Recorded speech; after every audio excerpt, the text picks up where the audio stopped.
Hello বন্ধুরা, good morning.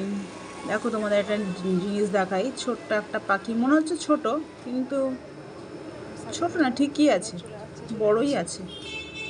বাচ্চা না, বড়ই তো মনে হচ্ছে।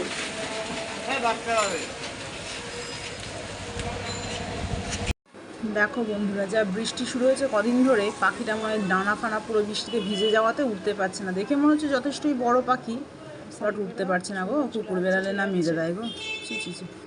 এই বর্ষার দিনে সমস্ত পশু পাখি, মানুষ, অসহায় মানুষ, সবারই খুব প্রবলেম। দেখো না, রাস্তার কুকুরগুলো ভিজে আমাদের এই দোকানের সামনে উঠে থাকছে। এখান থেকেও জল পড়ছে, ওরাও ভিজছে, গাছ ঝাড়ছে, ভিজছে। তো পাখিগুলোর অবস্থা একই না। তো এই একটা পাখি সামনাসামনি দেখলাম, তাই রাস্তাঘাটে কত অসহায় গরিব মানুষ বৃষ্টিতে ভিজছে।